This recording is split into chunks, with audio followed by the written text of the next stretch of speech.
So what's the greatest piece of advice I've ever been given in my music career? Well, that was by my mentor, Evan, and he told me, you don't need to work harder. You don't need to do more. You need to do less. And I looked at him kind of confused, like, what? But then he said, you need to do less better. And once I really got that concept, it made me realize something crucial, which is that artists aren't lazy. That's not the problem. Some people like to throw rocks and stones at artists and say, oh, they're just lazy, blah, blah, blah, blah, blah. That's why the labels don't want them. I think that's bullcrap. I think a lot of independent artists, they're working side jobs to fund their music career. They're working 2 jobs sometimes, and they have families, and they're still finding time to work on their music. So what's the problem? Well, the problem is that we're drowning in decisions and distractions, and even worse, perfectionism. And that is what is keeping us stuck. So if you've ever felt overwhelmed for the fact that you have to do all this stuff for your music business, you got to design the merch, design the website, do the email list, do the content, all this stuff, and it's overwhelming, you're not alone, okay? But the real reason that you're exhausted is because you're spending hours trying to perfect these little tiny things and expecting them to have huge outcomes. And so what I want to show you is there's a different way to do this. There's a different way where you can do less but accomplish more. And so in this video, I want to share with you exactly how you can free up your time, but get more done in your music business without driving yourself into the ground with work and burning yourself out. So let's dive in and figure out how we can actually make some progress forward. So the first thing that we need to understand is there's sort of this deadly trap. There's this illusion of productivity that exists in not just being a music entrepreneur, but in any aspect of trying to pursue something great.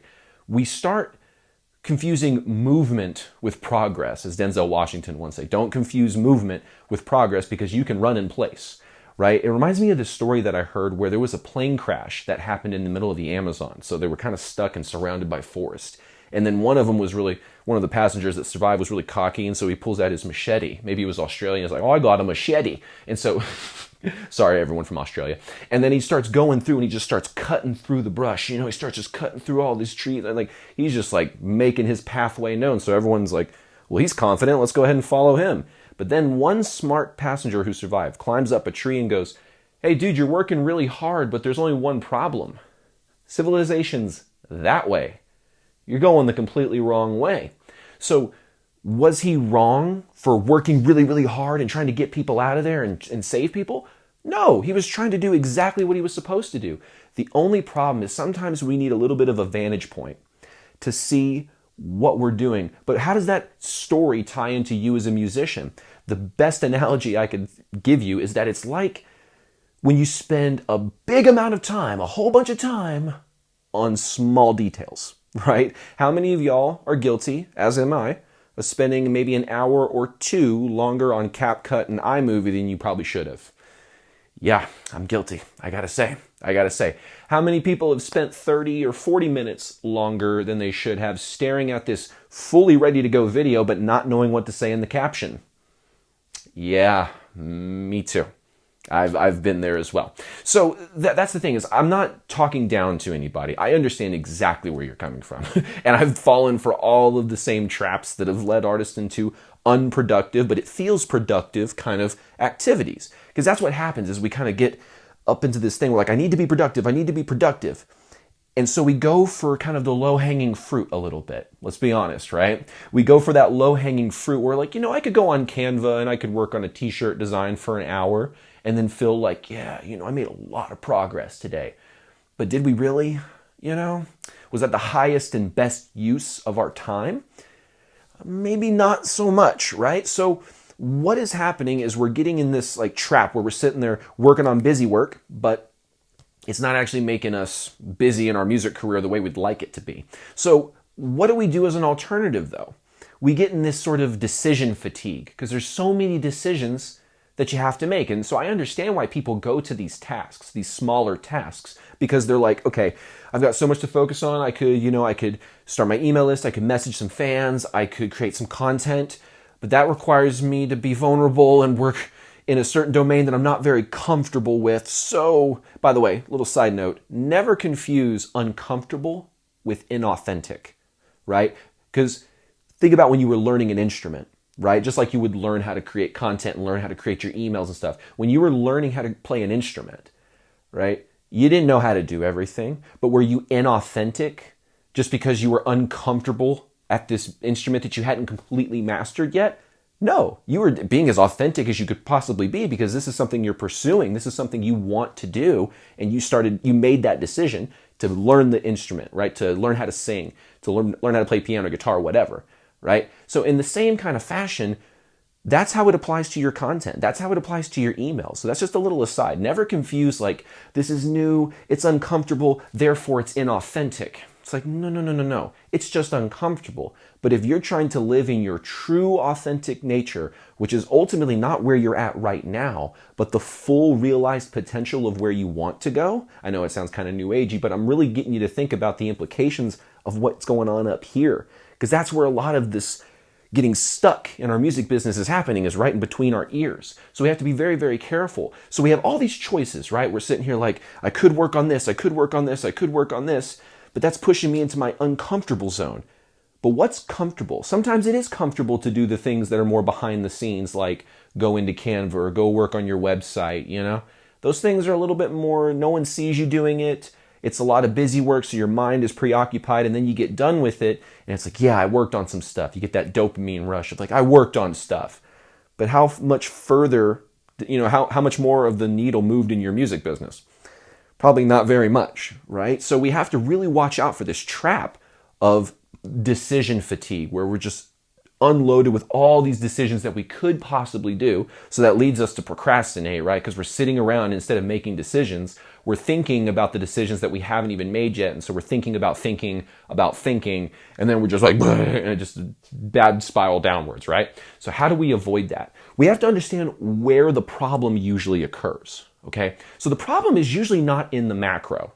And what do I mean by that, the macro? What I mean is you probably know you should be creating content. You've probably heard that a billion times. You probably know you should have an email list. You probably know you should sell something.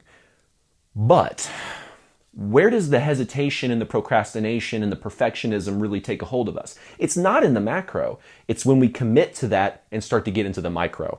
That's where we usually get tripped up. So what's an example of that?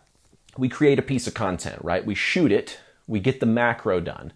But as we're shooting it, we're thinking to ourselves, there's deadly traps even in shooting it, where it's like, okay, well, is this the perfect angle? Well, maybe could I angle it? Well, maybe I could be a little bit brighter on the light. Okay, but maybe this, you know what, now that I think about it, this corner of the room doesn't look good. You know what I'm saying? All of a sudden now in the micro details of shooting the content, we're sitting there for like 45 minutes trying to get this perfect angle. And by the time we've put all the energy into finding that perfect angle, we're so exhausted we don't even want to shoot the content anymore. Like, hey, raise your hand and give me like, yeah, that's real. Because like, I've felt that more times than I can count, where you got everything set up and then you go to do it and you're just like, I don't even feel like doing this anymore. It's like 40-year-old virgin when Steve Carell's like, yeah, you know, I went to the grocery store and I got all the eggs and the stuff and I made the what was it, the tuna mayonnaise sandwich or whatever, and he was like, yeah, and then by the time I made it, I just didn't really feel like eating it. That's how musicians feel with content a lot of times. So how do we get out of this? We have to understand the micro is where we get tripped up. Okay, so if we know it's in the micro details, you know, I'm going to write the email and I'm like, what should my subject line be? Think about that for 30 minutes. Okay, what's the first line of the email going to be? Think about that for 30 minutes. That's where we get tripped up. So what do? We have to have frameworks that allow us to execute quickly on whatever it is we're trying to do. So for example, if you're just trying to think of a piece of content to shoot, that's going to take time out of your productivity to shoot the content. So what do? You have a brainstorming session, right? Don't worry, you're not going to shoot anything right now, so there's no pressure. It's just a brainstorming session. Relax. I felt the tension through the camera. No, I'm just kidding. So you write down all these different ideas. Now, what are some ideas? Just to help get you going off to the races so you're not just like in the middle of the sea with no life raft or anything. You can think about, okay, performance-based content. So that's literally content of you performing. And there's many angles that you can do that. Like I said, the micro is where we have to be careful, because you could do a lip-synced performance where you're just miming, let's say, a guitar part and a vocal part into the camera, but the real audio of your song is playing. Maybe you do kind of the Nick D style where the first few seconds of the audio is your actual audio, but then it goes immediately into the song that you've recorded. So that gives it a little bit of humanity and realism to it, even though it is kind of like a mini music video, if you think about it like that. So there's those kind of performances. There's ones where it's completely acoustic, so to speak. There's no pre-recorded song in the background. It's just the sound that's coming through the camera into the phone. Boom, that's what you're uploading. So there's all those different ways that you can do it. What's the right one for me, Dax? I don't know. Here's the answer. There is no right one. There is no right one. There is no perfect solution. Because here's the thing.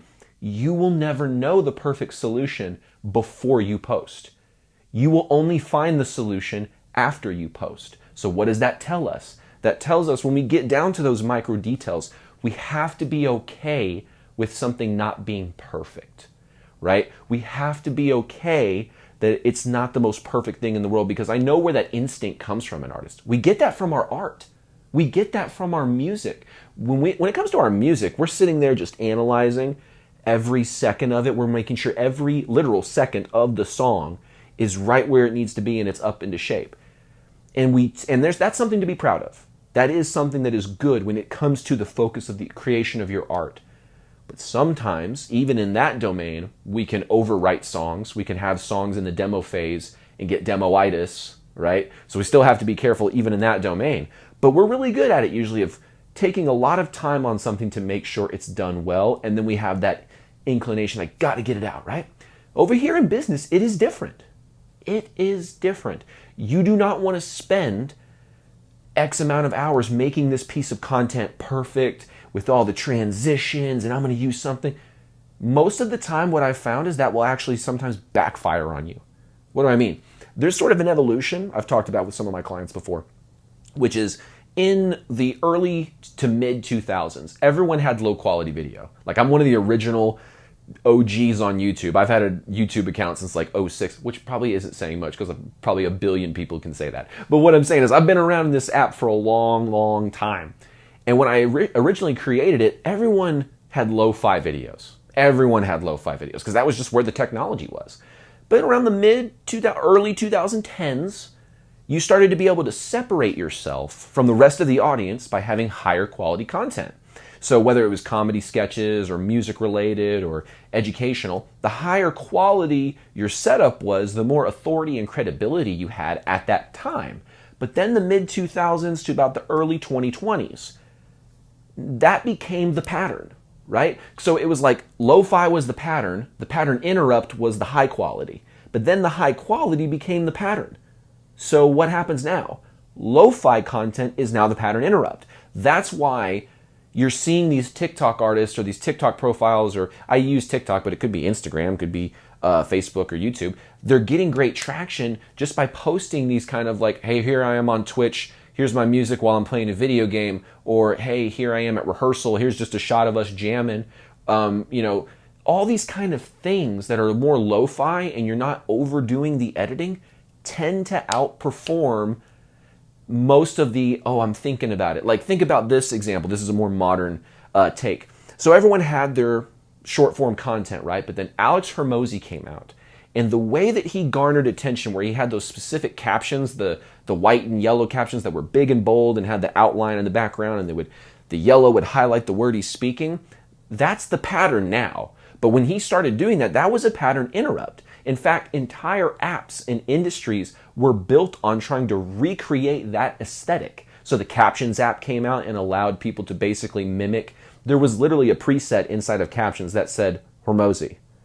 That shows you how influential that content style was. So he broke the pattern, and now all of a sudden everyone wanted to, that pattern interrupt is amazing, let me try that. And then everyone started doing it to the point where it just became the pattern. So even overdoing the captions can be dangerous in certain contexts. Like, I use Opus Clip Pro, so it naturally will create those kind of style of captions. But I've been thinking about changing it up just from that same perspective, because I've noticed over the years engagement change, because I've been using captions for quite a long time, but I'm starting to notice now, back in the day, it was like the default captions that you used weren't very persuasive. But then you started using the nicer caption that started to do better, but then that became the pattern and it stopped working as well. So there's things we have to consider, right? That's why I'm saying don't put too much weight in this. Don't put too much like, I gotta find the perfect way to do it. No, just what's the easiest one for you to do right now? If you're taking notes or anything and you're trying to remember something, remember this. What's the easiest thing you can do right now?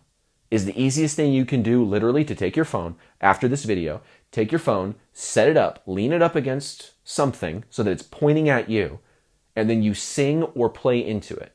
Is that the easiest thing that you could do right now? Then do that. Like seriously, like whatever the easiest way that you can create the content is, that is the correct answer. That is the correct answer. But in my mind, I could see this really nice piece of content. I'm like, yeah, I'm sure you can. Is it going to require a whole bunch of angles and shots and editing? Yeah, it is. Okay, then let's build up to that. Or maybe we hire out. There's definitely things that you can do where you can pay people on Upwork or Fiverr to start editing your content for you. You're like, oh, I have to spend money on content editing? Well, would you rather take the 4.5, 5 hours and edit it yourself and waste that time? Or would you rather just pay someone to do that if that's truly what you want to do? I'd rather pay them. But I do my content very simple, so I don't really need a content editor. You know what I'm saying? These videos are very, very simple that I create, these long form ones. The short forms are usually clips of the long form, and then when I do short form that isn't just repurposed long form content, I just pick my phone up and I talk into it. Doesn't matter where I'm at. Doesn't matter if my hair looks, greasy, just got out of bed. I had an epiphany. I want to share it with you. So that kind of mentality is what you need to have about your content. Otherwise, you're going to get stuck in the micro loop of questions. They'll never end. I'm telling you right now, because we get stuck because the micro inside of the things that are important, like content, email, that's what prevents us from taking action on the things that matter. And so we go over to the micro details that are easy for us, that are comfortable for us, right? Like editing in Canva or our website or all these little tiny, I'm making my banner on Facebook look a little bit better. It's like, okay, like that's not a great use of your time. But the micro details are very easy, right? They're easier to manage and it's more comfortable, I should say. I shouldn't say easier, it's more comfortable, right? But we have to be okay with not creating the most perfect piece of content and just commit to doing the things that are uncomfortable. We have to commit to do the things that push us out of our comfort zone. And like I said, don't confuse uncomfort for inauthentic. You're just getting good at something that you're pursuing and you're striving to get better at. So what do we focus on instead? I've talked a lot about okay, what's the problem? We're getting stuck in the micro. We're focusing a lot of time on these little tiny things.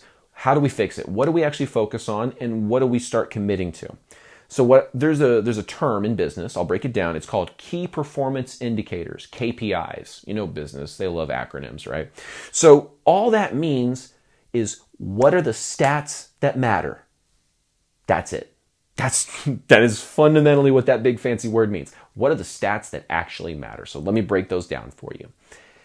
How many pieces of content are you putting out every single week? Okay. Now you can get a little sneaky in the counting there. People can go, oh, I've posted one piece of content on 4 platforms. I've posted 4 times. I'm like, okay, that's kind of an inflated number a little bit because I'm thinking of 4 unique pieces of content, right? How many unique pieces of content have you posted out? Then it's like, okay, well then that's not as many. Right? We have to be real with our numbers so we can genuinely track where we're at. That's the point of tracking stats in business, is to get an honest look of where you're at. So you have to figure out how many pieces of content am I making a week? What's the right number, Dax? Where should I be? There's not a right answer. I'm telling y'all, it's okay. Don't think so black and white about this kind of stuff. There is some looseness to this approach where depending on what's the easiest type of content for you to create. Maybe some of y'all are already video editors in your side job, so it's actually easier for you to edit the video than it is for you to stand in front of the camera and do the thing. I don't know what everyone's position is in, so I can't say this is the one piece of content you should do, or this is the how many times a week you should post. Everyone's in a different position. So for some of y'all that aren't posting at all, y'all need to get around 1 to 3 posts a week.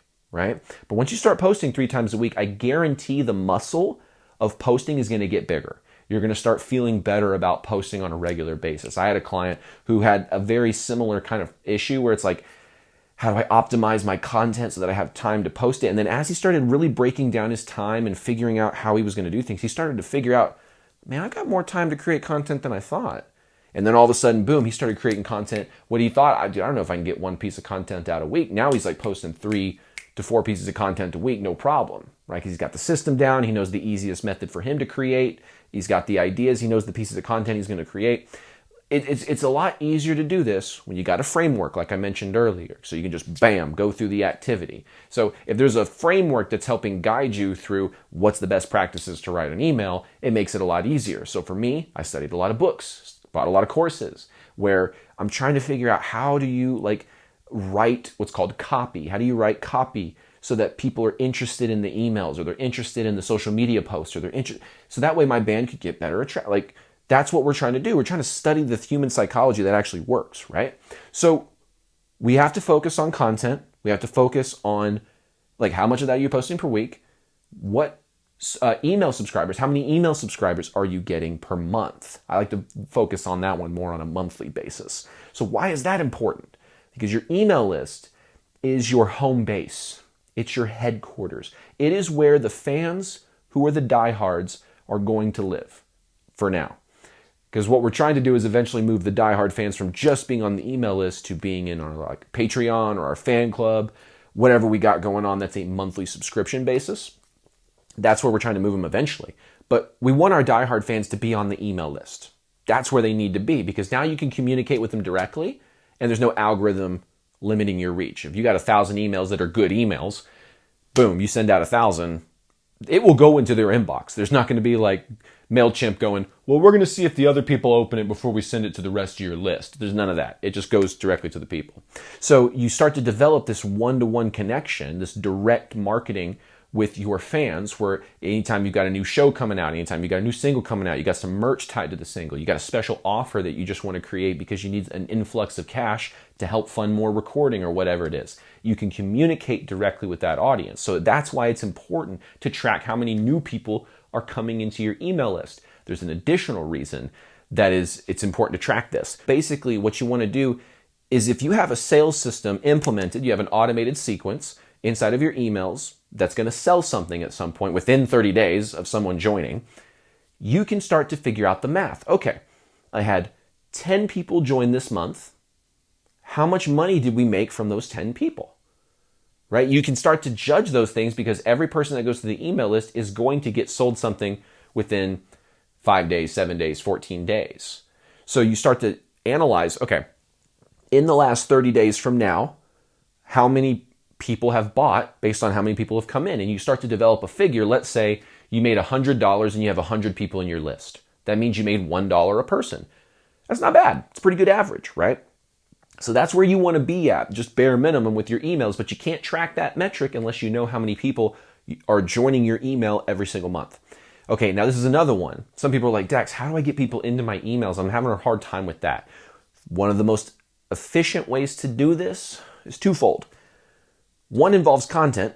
So we've already talked about that. We've already talked about you need to be posting content, so you can include content that promotes something that you're giving away for free. Could be informative, could be entertainment, could be just pure value, whatever, inside of your email. It's like, hey, if you want access to this thing, DM me the word blank and I'm going to send you this, right? And so that way you're able to get people into your email list by giving them a free thing, whether that's a song download, a concert cheat sheet, something like, next time this is for my metal and rock guys, 10 ways to survive the next mosh pit, or whatever, something like that, where people are like, oh yeah, cool. And so they give you their email and then you tell them basically, here's how to have the best time at one of our shows.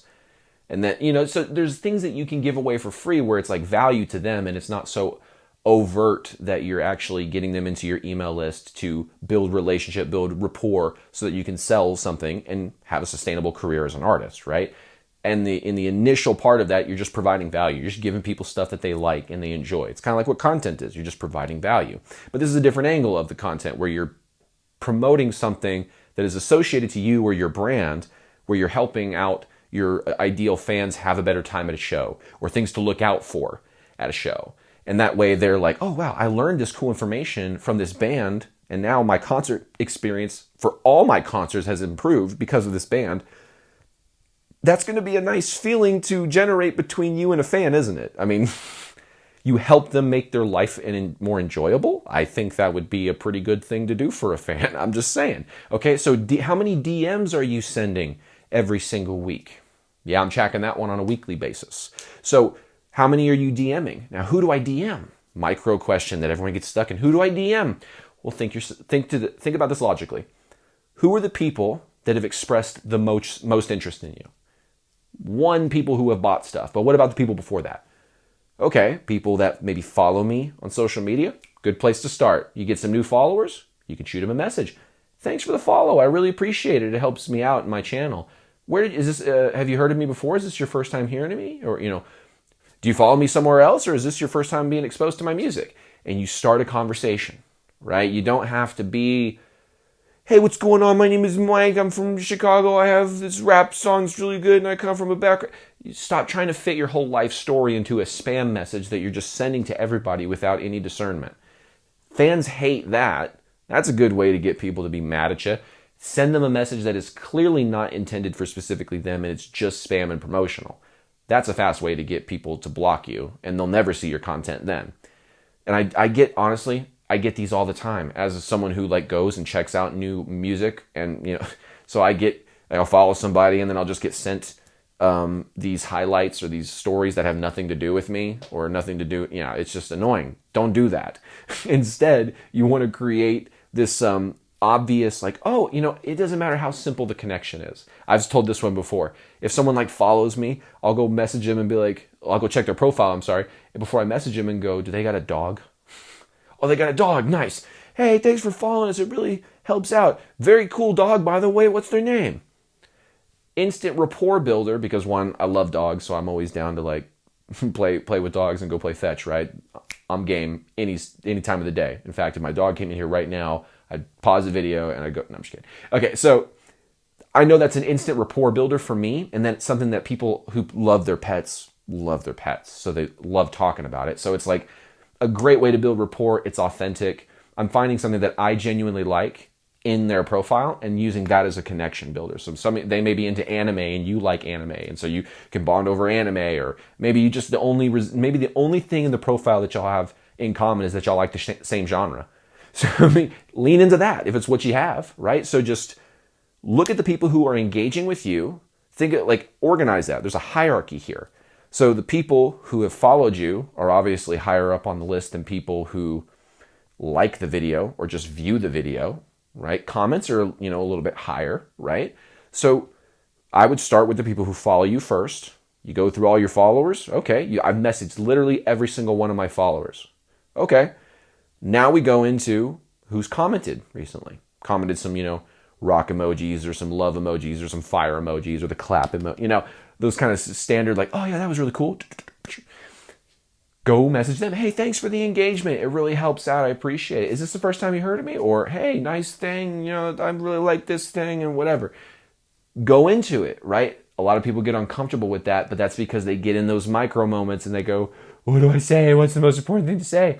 It's not about being perfect. It's about getting it done. It's about being Larry the Cable Guy and get her done, okay? That's what's important here. Now, the last metric, by the way, before I go into that's really important is how many sales did you make and what is that dollar amount? So really the question is how much did you earn in sales that month? And you need to be tracking that.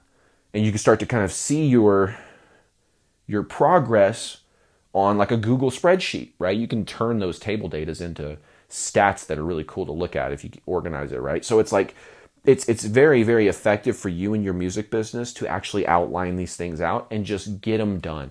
People are so worried about being perfect, and I get it. They want to have that same pride that they have in their art as they do with their website and their album artwork and their merch designs and stuff like that. But in the beginning, you need to just focus on getting it to a place that's good, not perfect. There's a quote from Voltaire that says, perfect is the enemy, not the friend, not the kind of adversary a little bit. Perfection is the enemy of the good. So that means if you're trying to be perfect, you will never be good because perfect is the enemy of the good. So commit to being good. That just means Okay, what's the easiest piece of content I can put out right now? Boom, boom, boom. Now, the place on content that I have a little bit more forgiveness for, where it like takes time to think of something, is like the headline that you're going to put over there. To me, that's where I put 90% of my thought in the content. Because the content that I've seen perform really well, I'm like, wow, they put little to no thought in the visuals of this, or in the execution of the visuals of this. It was all in the text. It was all in that. And so like Forrest Frank is a great example where he'll just do a video where it's literally all iPhones have a slow motion feature. And I'm sure like the Google phones do too now. Where he set it up in his bedroom so that you saw the doorway and then you saw the bathroom. And so you saw him like put his backpack down, run into his room in slow motion and jump and do like a 360 spin and land on his bed. And his wife in slow motion comes and runs and jumps on him. It's super cute and, super cheese. But hey, it got like 20 million views. So, I mean, but how much thought did he put into that visual aesthetic? Okay, I used an editing feature that's already built into the phone. So now even if you're like, what if he didn't do it in his phone? What if he did it on iMovie? Okay, that's 2 clicks. I've used iMovie for many years. That's 2 clicks. Okay, you slow it down. Like, I don't know. Like, here's what I'm trying to say. You should be thinking to yourself, how do I create a lean, mean music machine? So that I'm just like, okay, boom, boom, putting it out there. And it's not that you're putting out subpar content. You're putting out the content that's the best that you can do without sacrificing your sanity. That's what I want you to focus on, because I know some people may find it like, so I've got to work on this, but it's like, yeah, you got to work on this, but you got to not stress about it every second of it, right? What adds to the stress? The decision fatigue in the micro, the illusion of progress where we're overworked on the things that don't really matter. And then when it comes to do the things that do matter, we get stuck in the analysis paralysis phase and we never move forward, right? But if you know what you're supposed to be working on and you're not committing to make it perfect, but you're committing solely to making it good, then you can start to see progress, because you're going to have this feeling in your gut most likely that when you post it, you're going to be like, I mean, I could have done more. Of course you could have. These are things that you have to commit to, right? And I think this is one reason why we focus on these little tasks, is because there's always something more that you can do. But we subconsciously don't like to acknowledge that. Like, you could go, here's the thing, your website could always look better. Even when you think it looks good, it could always look better. So we get stuck in this thing of constantly editing our website. Like, this is going to come to some I'm finally done with my website. It's like, no, you're not really. You're done for now on the website until you look back at it and go, oh, I could adjust this, I could adjust this. It's a never-ending task. Same with like designing merchandise. It's a never-ending thing. You'll design one piece of merch and then be like, well, what if we need this? Oh, then I need to go design that. And what if we need this? Well, then I need to go design that. And then now you're just stuck in a loop of doing those things over and over and over again, right? So we have to get comfortable in the uncomfort of that, that wave of decisions that comes to us in the micro implementation of the content, the emails, the DMs, actually making an offer and selling something. We have to be okay with the fact that there are multiple paths that we could take, and we're not going to know 100% with 100% certainty this is a perfect choice to make, right? But what we can do is make a decision with the best information we have and be okay with the fact that it's not perfect. Because here's the magic.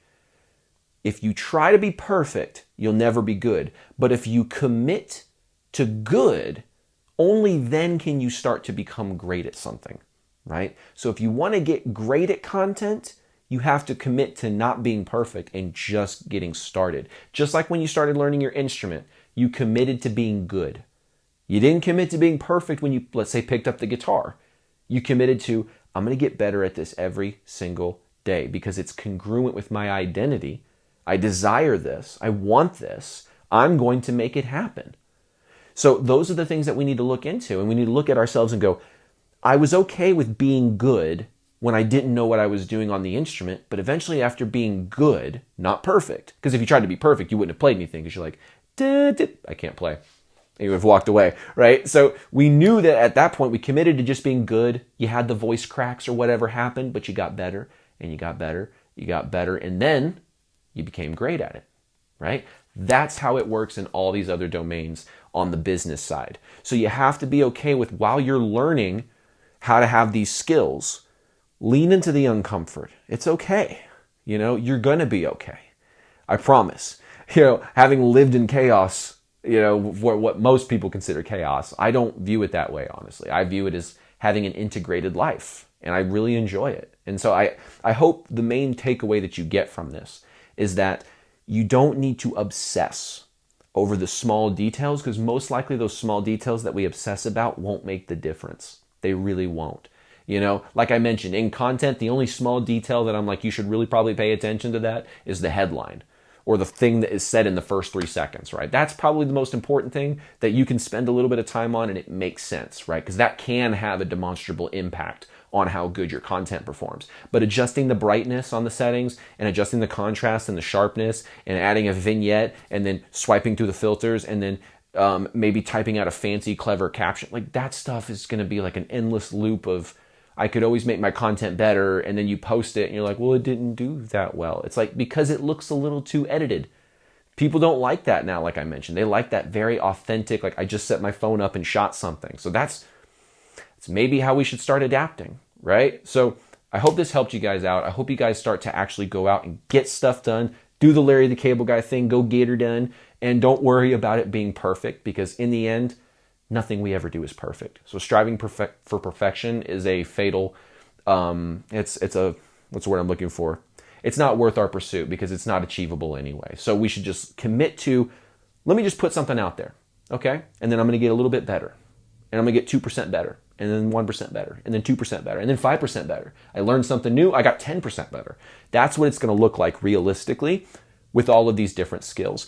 And there's so many different technologies out there. I'm working on one right now. My clients are in this beta testing kind of phase with it, where it helps you write your emails, because I'm trying to figure out ways to help artists save their time, because I know what it's like trying to sit in front of a screen and write an email. So I'm working on a software to help musicians with that. But there's so many technologies out there that help us in these domains. And so figuring out how we can automate the majority of this is going to take a lot of time off our back. But I guarantee you, the thing that is going to shave the most time is the perfectionist trap. Is once we get rid of that, we take that perfectionist trap, we put it in a box, and then we put it in a cannon and shoot it into the sun, then we're going to be good, because then we're going to be okay with putting out content that isn't perfect, because we know we're getting better progressively over time. All right, if you guys like this video, hit the subscribe button, the notification bell, all that good YouTube-y stuff. If you'd like some one-on-one help with your music business, maybe you'd like some help figuring out the best way to implement systems, maybe you need some frameworks and some systems to help you out in your music business. I always tell people, if you don't have a system, you can either build it, or you can work with someone who already has a system. And so if you want to work with someone who's already got one that's been helping out artists, there's a link in the description. You can check that out if that's something that's interesting to you. Otherwise, I look forward to seeing you guys on another video inside of Musicians Ignite. Take care.